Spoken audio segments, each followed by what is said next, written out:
What's up, everybody? Thank you for joining another episode. This week's episode is going to be super practical, and it is going to be directly about weight loss, okay? I wasn't always this jacked, believe it or not. I actually had to work for it. Just to give an example, I do have a super flat stomach, and I take great pride in that. Let's see. So that's me. You know, I'm not hiding anything. Got nothing to hide here. The reason why I felt like I need to make a video about it is because people typically ask me, and anybody who has been following my journey for the past couple years knows that in 2021, I started taking working out a lot more seriously. I started, looking after my diet a little bit better, and taking care of my body. So before that, I would say that I had like a naturally pretty decent build, but I definitely didn't have those abs, right? There was a time in high school where I did, but I was going about things in a very unhealthy way. And then once again in 2021, when I started, being more conscious about losing whatever flab and having a flat stomach, that was the desired goal. I actually would do things that weren't advisable, that I wouldn't recommend right now at this point in time. So luckily, I didn't make a video about it years ago when I was like drinking wine all day, every day, and just smoking bud. Like, those things aren't recommendable. I did it when I did it, and it helped me when it helped me, right? To a certain degree. I was more focused on those hits of dopamine rather than eating. But we all have like our source of pleasure. We all have our addictions, our vices. Those happened to be mine at the time. And even though they curbed my appetite from eating a bunch of junk and whatnot and getting really chubby, those weren't recommended ways. So luckily, I didn't push myself to make a video about weight loss at a time when I was practicing unhealthy habits. Now, I believe that my habits are a lot more healthier, and I believe that they are worth mentioning in a video, and I believe that they'll help you. So without much further ado, these are proven ways to lose weight and actually keep it off without hating your life. Okay. Most people fail at losing weight not because they're lazy, but instead they focus on the wrong things. It's not about suffering, starving, or obsessing over calories. The real secret is rewiring your brain, forming better habits, and making weight loss effortless, integrating it into your daily life, okay? Here are a couple ways that actually work. No gimmicks, just real results. Just like anything, you want to start with mindset. You want to start with self-image. We spoke in the last video about how it is impossible to outcompete how you view yourself. You cannot outperform your self-image, okay? You don't need a diet. You need an identity shift. You need to change how you view yourself. Weight loss isn't about trying to be healthy. It's about becoming the type of person who makes healthy decisions effortlessly. Your identity drives your actions. If you identify as a fit person, every decision aligns with that identity. It's kind of like asking yourself before you do something, how is this going to help me get closer to my goal? Again, in the last video, we spoke about your natural internal GPS. And that GPS, the location that you set, is your desired outcome.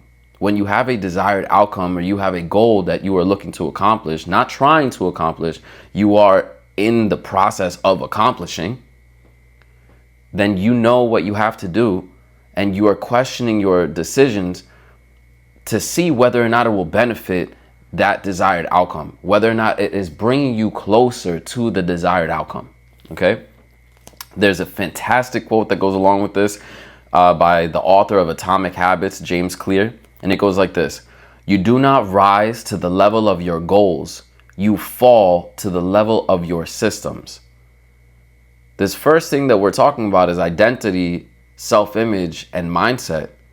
But the rest of the video, I'm going to be discussing with you actual practical steps and actual habits that you must incorporate into your daily life. It's all about habits, okay? And I was gonna save this for the end, but you know what? If this is the only thing that you get out of this video, then I'm gonna say it to you now, and then I'm gonna repeat it at the end because it is that important. Aristotle said, "We are what we repeatedly do."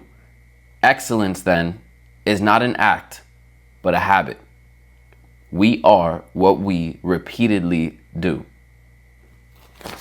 Like I said, we'll come back to that. All right, so rewire your brain daily.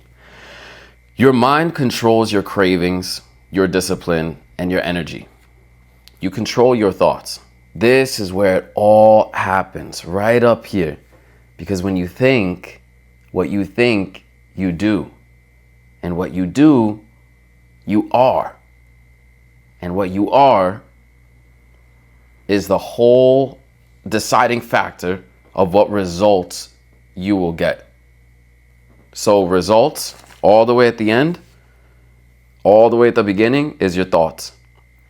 You can't have good results without starting with good thoughts. It's kind of like that machine that they taught you about in school. If you put good in, you get good out. You can't put shit in and get good out. It doesn't work like that.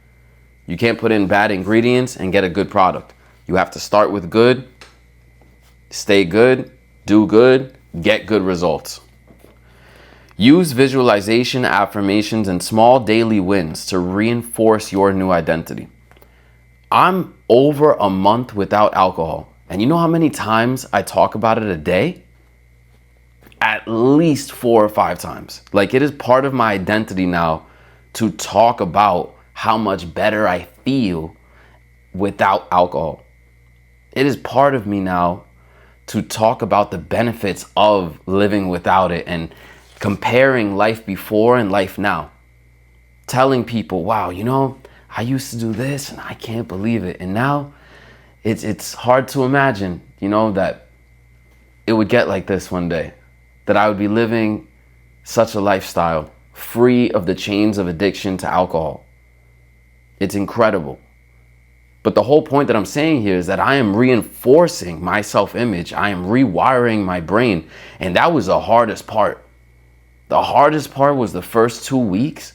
The first week was super duper hard. The second week, it was a little less hard. And then it just got easier and easier from there because I formed a good habit, but I was purposely and very intentionally rewiring my brain. I was doing so much meditation. You know, I was trying new things like kava and kratom. I was drinking a lot of mate, which we'll get to that. You know, somebody told me, oh, you want to be great? And I was like, uh-huh. And he was like, well, then you better not drink coffee. And I was like, what are you talking about? I love coffee. You know, I drink mate and I drink coffee. I love caffeine. Personally, I think it's a wonderful stimulant. It affects everybody differently. I have a pretty high tolerance to it, so I drink caffeine pretty much all day long. And right now, I'm going to be going to sleep in the next 2 hours, right? And I'm actively drinking mate. So some people would make them jittery. It's too much for them. You have to know yourself. There is nothing better in this world than self-awareness. Okay? You know your limits. You know how things affect you, so on and so forth. But anyway, back to the story. This guy is like, oh, then you better not drink coffee. I'm like, what are you talking about? Bro, I used to drink all day, every day. Within the first 3 hours of me awakening, I had a glass of wine or I had beer or I had something alcoholic. And that was my problem. Drinking coffee, that's the least of my problems. Again, self-awareness. When I told him that, he was like, oh, wow, okay, I didn't know that. You know what? Hey, you know, do you? Because I replaced something horrifically bad with something that somebody, it's not the best for you. Drinking coffee all day long probably isn't the greatest thing for you, right? But is it a lot better than drinking liquor all day long? Yes, absolutely. So, you know, you have to replace a bad habit with a good habit or with a better habit, with a more healthier habit. It's all about habits. It's all about these small daily decisions that you make. You make 100 and something decisions a day. That's a completely made up number. You make so many decisions a day, right? And they all have to do with your overall life, with the quality of your overall life and the results that you acquire through the actions that you take. The key is to create a system of habits that make health automatic instead of something you have to force. That's what I've been saying this whole time. You know that you're doing something that's holding you back from success, and you have to replace that action with a different action.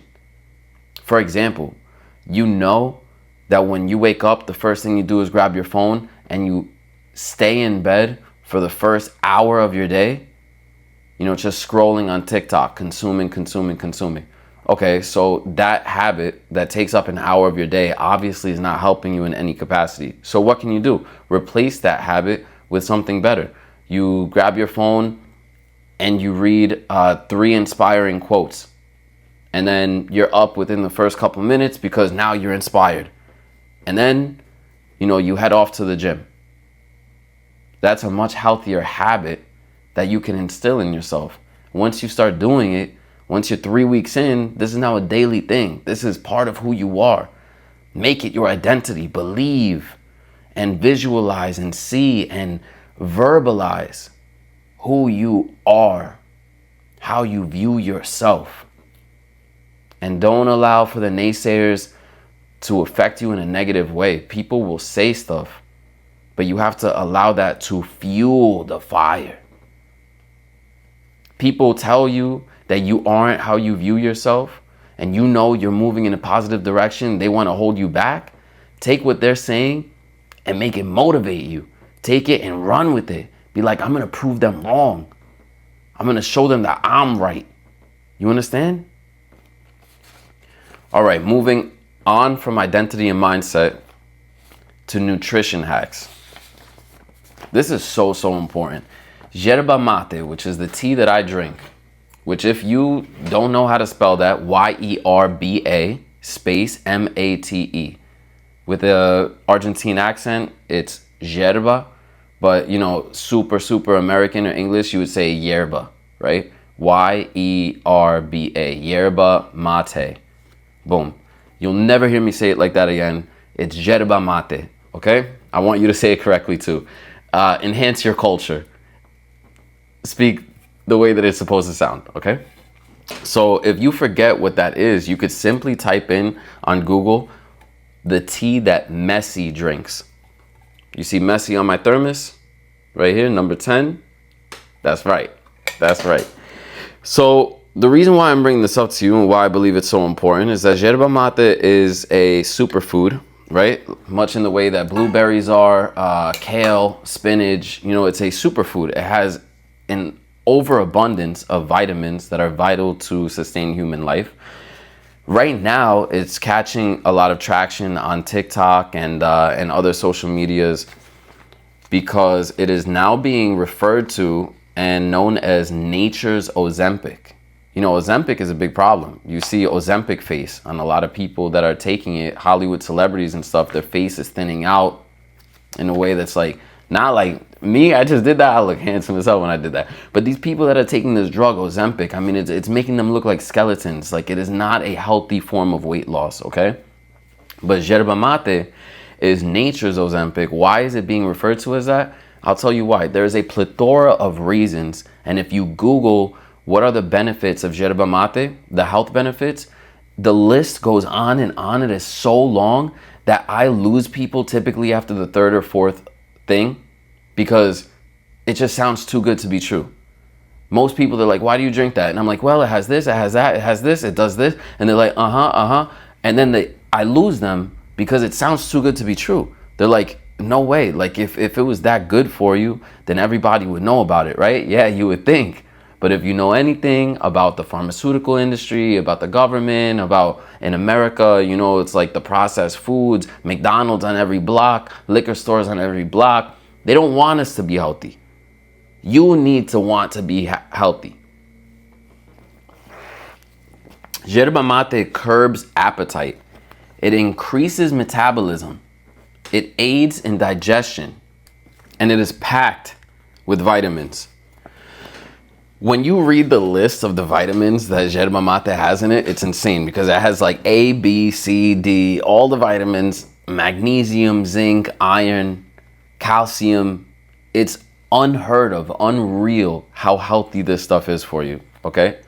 So I've gotten people, because this is super cultural, it's Argentina, Brazil, Uruguay, I think Paraguay, and I think some places in Syria, they might drink it as well, probably because of like, you know, relations, familiar relations. But the small pocket in South America, let's, you know, Middle East aside, the small pocket of South America is where it has been culturally drank for years, for decades, for centuries, right? For hundreds, maybe even thousands of years.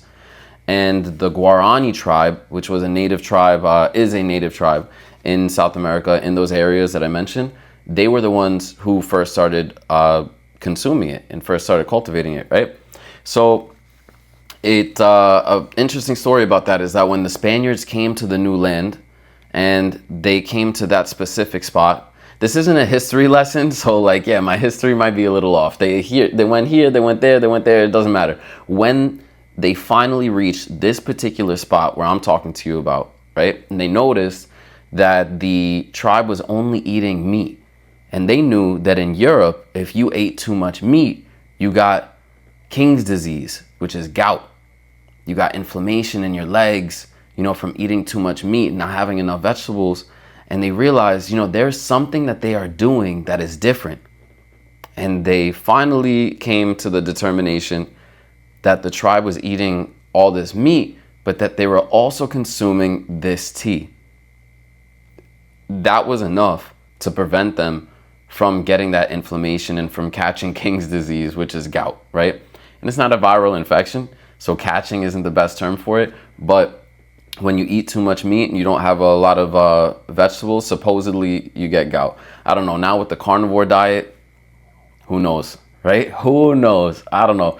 But I do know that yerba mate, that's one of the origin stories behind it. And it is superbly healthy for you, with many studies that show that there are a bunch of health benefits for you. So go ahead and let this spark the thought within you to go ahead and research it yourself. I'm just a man. I'm just a human being, same as you. I got flaws. I don't know everything. I don't pretend to know everything. I like to study. I like to share that information that I study. And I hope that it provokes you to go ahead and study things yourself and come to your own determination. That's my goal with all of my videos, okay?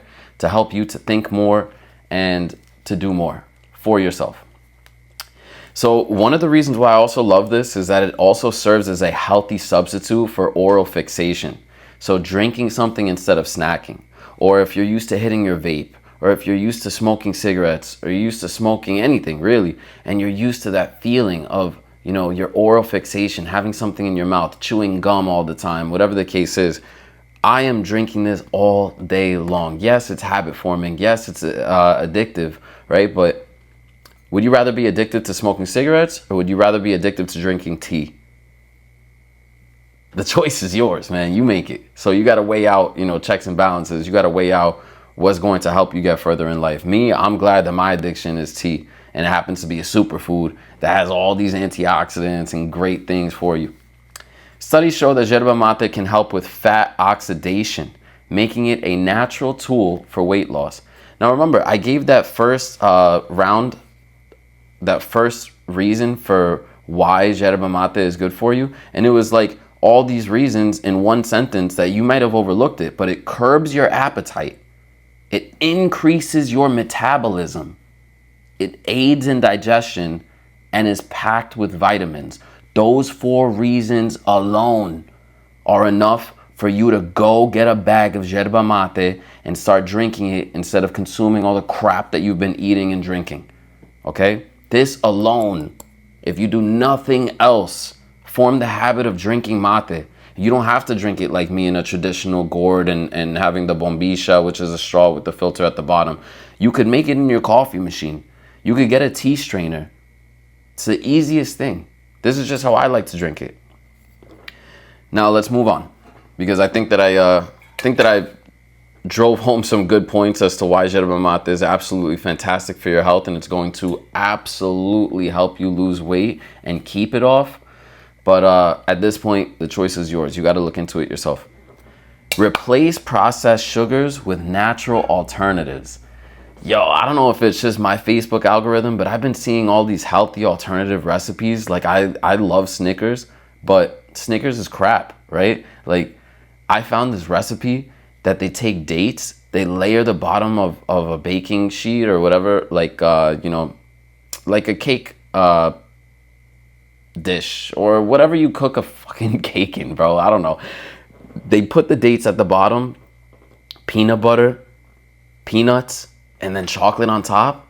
Oh, bro, it is amazing. It is amazing. And it is so much healthier than going and buying a Snickers and eating that crap, that processed bullshit, okay?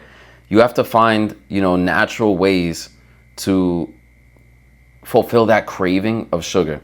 Especially right now, I stopped drinking alcohol. Alcohol is processed like sugar, right? And so now my body is like, we don't have that sugar intake anymore.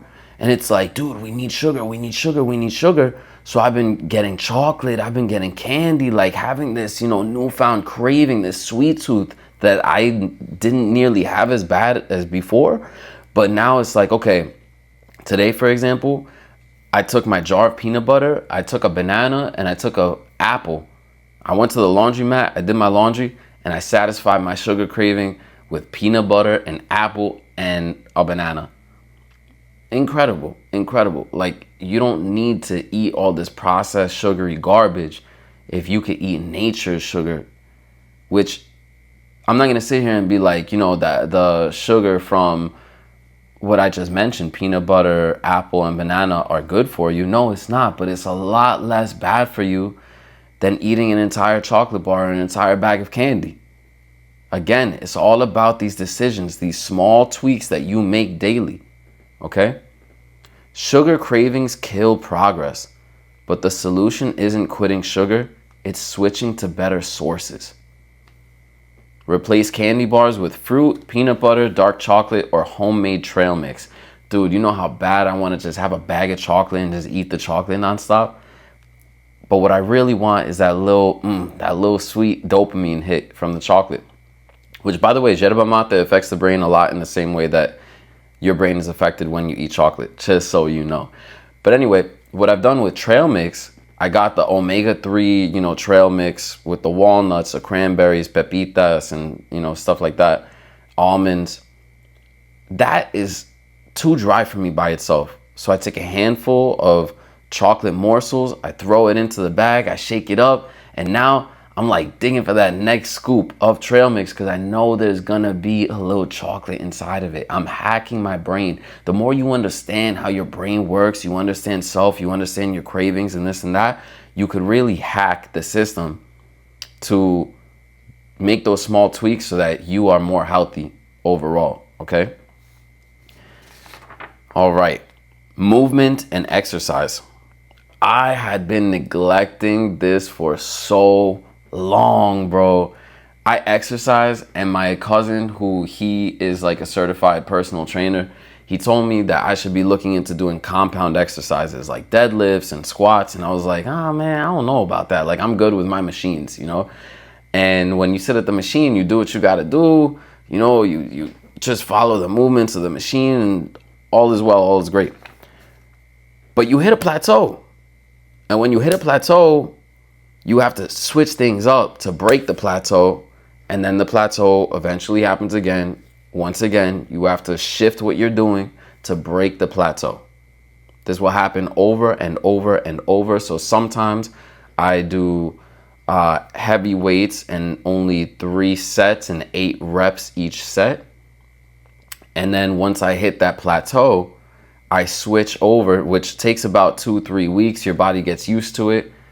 I like that instant gratification of hitting the gym a couple times and then looking in the mirror and being like, oh yeah, that's what I'm looking for, right? But once I stop seeing that instant change, then I realize that I've hit a plateau and I need to switch things up so that I get faster results, more visible results. So if I'm doing the heavy weight and only 8 reps and 3 sets, I hit that plateau. The only way to break it is now to go into lighter weight and do 3 sets of 16 reps. And I don't want to lose you with the numbers, but this is vitally important. David Goggins, the guy who's like known for being this super tough Navy SEAL, like, super into running, super into motivation and telling you how to rewire your brain to be successful. And he's like all about his fitness. Look him up, David Goggins. If you don't know him, then, but if you know, then you know what I'm talking about. If you know, you know. He said that he was really chunky. He was really, really chubby. And most people have all that extra skin and whatnot. And this is coming straight from him. I'm just telling you what he said that I saw in a video, okay? He said that the way to avoid, having all that extra skin and whatnot, and everybody's going to be different. But he said that for him, that helped him be super lean and not have all that extra, is that what he did was very light weights, but 3 sets of 33, and then go for that one extra more. That way you got that 99 reps, but you got 100 reps, right? Go for that full 100. And he would do that with whatever exercises that he was normally doing. He switched over to a super lightweight and did 33 in a row, stopped, 33 again in a row, stopped, 33, go for that 34th, get that 100 in, boom. This is a hack that I'm going to share with you. I love doing this. I don't see enough people in the gym doing it. In between every single set, no matter if it's pull, push, or leg day, I'm working out my abs. So I have this super cool where I find a spot to essentially hoist myself up by my elbows and my forearms, right? And then I'll bring my abs up both ways. 1, 2, 2, 3, 3. And what this does is it's building up my obliques. And one thing that I heard that really, really helped me to actually have a flat tummy and nice front abs is focusing on my obliques. If you obsess over your obliques, your abs will follow. So that's the big key there, is obsess over your obliques in between every set, okay? No, I'm saying that the wrong way. In between every exercise that you are switching over to the new exercise, let's say, for example, I'm doing bench press, I do my 3 sets, right? Whether I'm doing 8, 16, or 33, it doesn't matter. I'm doing my 3 sets, and then before I move on to the next exercise, I go straight to that, that thing where I'm hoisting myself up, and I hit my abs each way. Boom, boom, boom, boom. I do 16 to 20 depending on how I'm feeling. I like to push myself.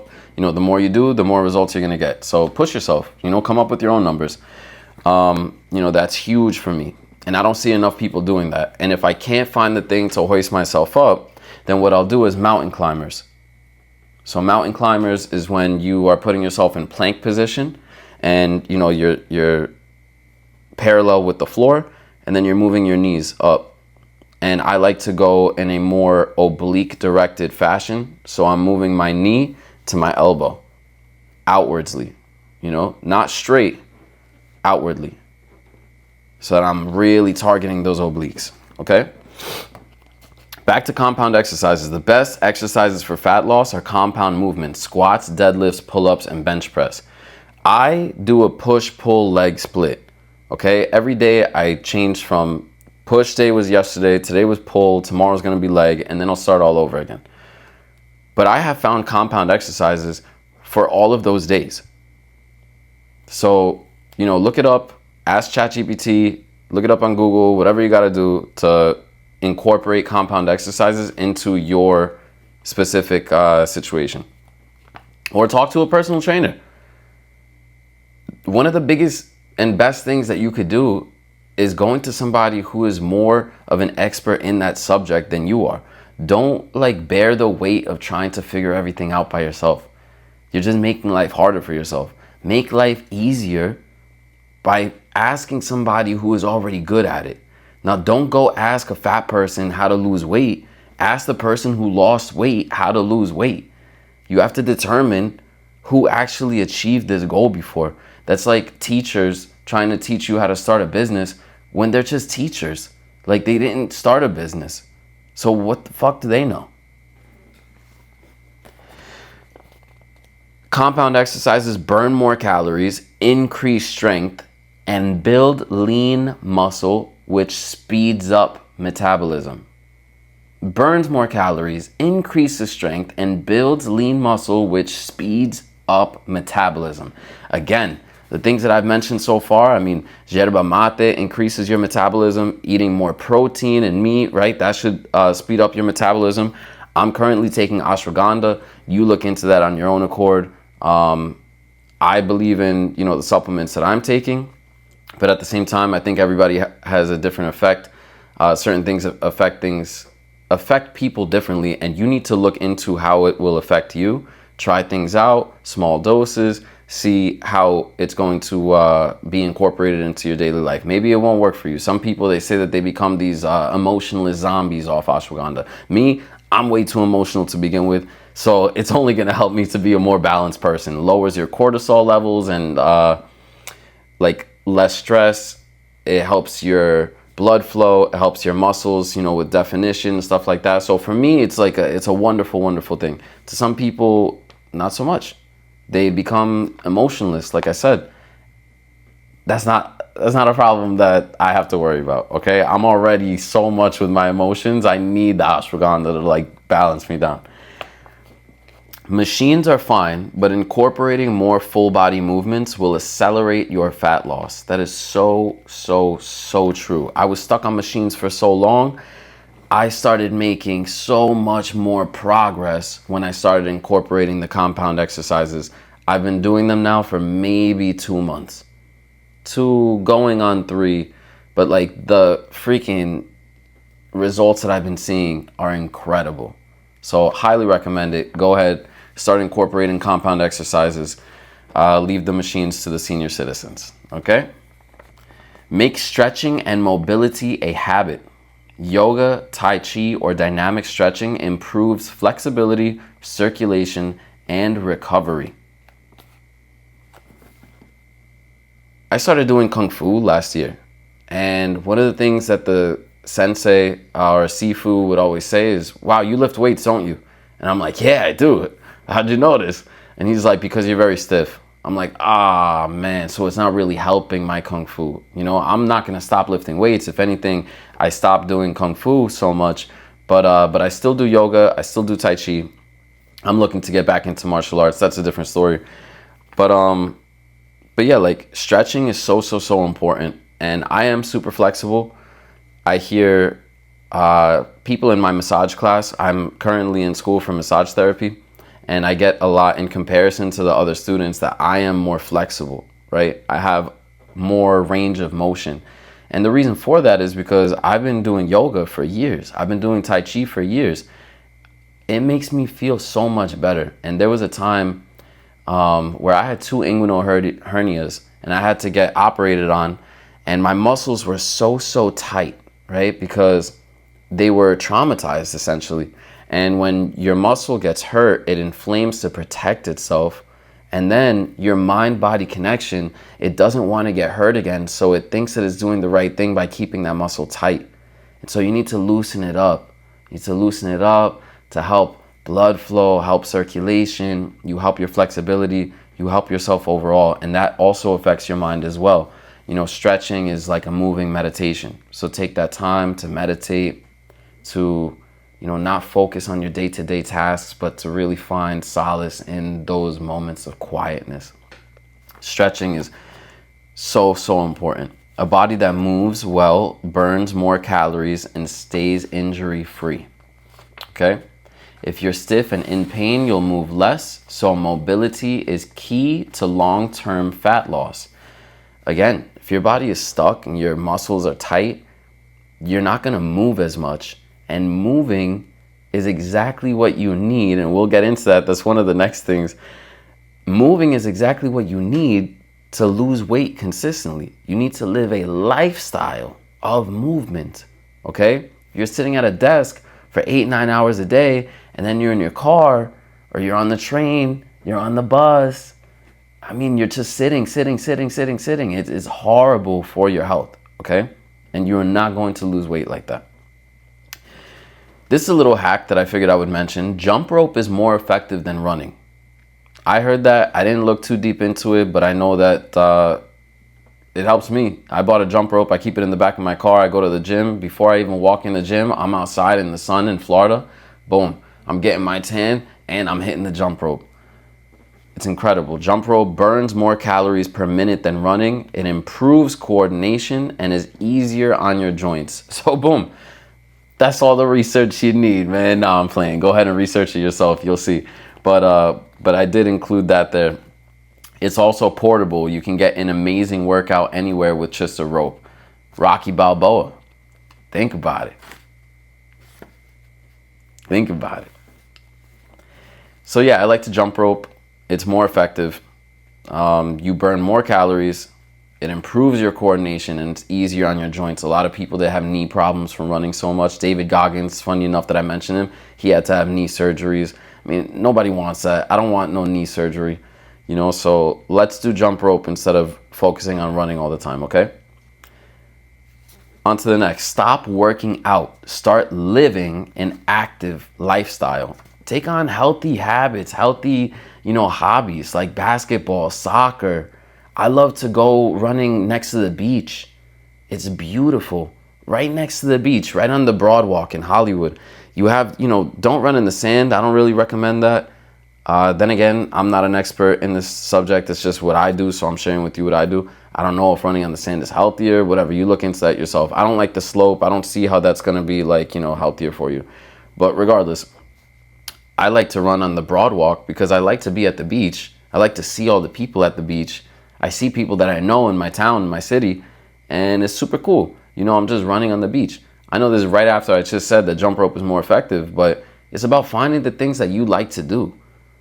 I don't even run on the beach for a workout. I run on the Broadwalk for me. It makes me happy. I like to do it, you know? So it's one of my hobbies that I really enjoy, and it's an active lifestyle hobby. If you play basketball, fantastic. You're definitely going to be losing weight because you're running. Soccer, same thing. All these different active hobbies, you know, incorporate that into your daily life. Instead of seeing fitness as a chore, make movement part of your daily life. Remember, back to the whole self-image. When I wake up, the first thing that I do is go to the gym. Because if I don't, I feel like a loser. I feel like I'm not accomplishing something. I feel like I'm cheating myself. And I refuse to cheat myself. The gym is something that I will go whether I feel like it or not. Unless I really understand my muscles are so sore they need more time to recover, then that's a different story.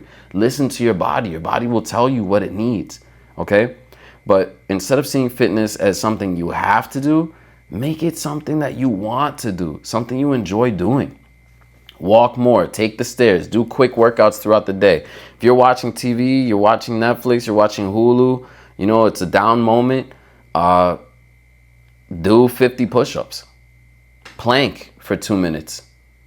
And again, you have to work yourself up to those numbers. Don't try to do 50 push-ups right now, hit 5 and be like, I can't do it, I'll never do it. No, work yourself up. 40 is my special number. I do 40 push-ups. I do it like that. And there was a time where I couldn't reach 40. And there's also right now, if you had a competition with me, I could probably hit 75, 80, maybe even 100, you know, straight. But that doesn't mean that I do that all the time. It just means that under the correct motivation, I'm going to push myself to do it at that moment in time. Okay, but typically 40 is like my number that I like to do. The more you move naturally, the easier weight loss becomes. Be active. Period. Be active. Next, daily habits and long-term success. Fix your sleep. It controls your metabolism. Lack of sleep increases hunger hormones and leads to bad food choices. Oof, that's important. And I used to like not sleep as much as I should.